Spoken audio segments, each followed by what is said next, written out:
The movement to demand change at the Town of Hempstead Animal Shelter is gaining strength. Hundreds of concerned residents and their pets filled the street outside the shelter in Wantagh Saturday afternoon to voice their outrage over the facility's policies, employees, and alleged animal abuse. We lived in Town Hempstead our whole lives, and we've always supported and adopted from the shelter and trusted what was going on in there. And we've learned recently about abuse and about a horrible waste of taxpayer money that's not going to benefit the animals. The protest came just days after a video appeared on YouTube of shelter director Pat Horan standing by as workers mishandled a kitten and made insensitive remarks and gestures about killing the cat. Although the video is believed to be over 15 years old, the town has since reassigned Horan to a position outside of the shelter, but she has not been terminated, and no charges have been pressed to date. When you make a mistake in the town of Hempstead, you get reassigned at the same salary level. You make $111,000, you get another job at $111,000 when you make a mistake. Nothing's changed. This is town of Hempstead standard rule of practice. They do this with every department. The footage no doubt served as a galvanizing force among concerned residents, but was not their sole reason for hitting the streets with their handmade signs, calling for a change in leadership at the shelter and the town. I was surprised the video was there, but I wasn't surprised it happened. We've been hearing this for 5 months. I can't believe Kate Murray was surprised. She was surprised at the video. We've been telling her, I've been at every town hall meeting for 5 months. They've been saying the abuse has been going on. She knew the abuse was going on. Multiple times they testified. Kate Murray just stood there stony-faced. The public outcries started last fall when the town banned 3 of the shelter's volunteers for speaking out against conditions they found unacceptable. While one of the 3 women has since been permitted to return to the shelter, Diane Madden and Lucille DeFina, rescuers who have found homes for many cats and dogs that would have been considered for euthanasia, are still banned. This shelter needs a team of people, a whole new team of people that specialize in every category, from volunteer programs to TNR programs to adoption programs. They need the experts, experienced people coming in to do this. They clearly do not know how. Town Supervisor Kate Murray has responded to some of the requests made by the activists, recently hiring 2 part-time vets, a rescue liaison, and an adoption coordinator.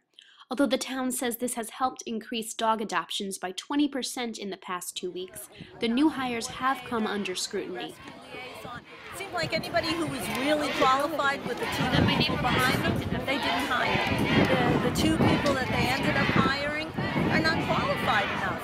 They can't take this on. Recently, the shelter also removed its Do Not Destroy policy, which in the past had permitted any resident or rescuer to buy some time before the animal was put down.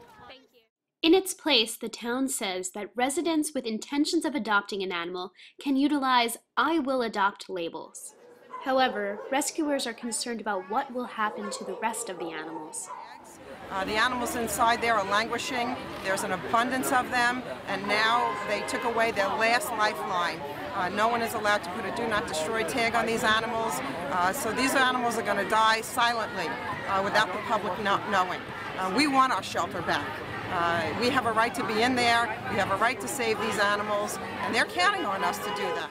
Some protesters even brought with them animals that had been saved by the Do Not Destroy policy and the actions of the banned rescue groups.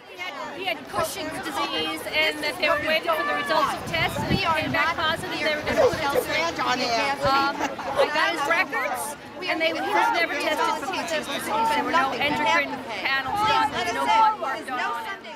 Loretta Ronaldo of Forgotten Friends of Long Island said before the volunteers were banned, she used to receive calls from them to rescue dogs that had been selected to be euthanized, including one that had been pregnant with 3 pups.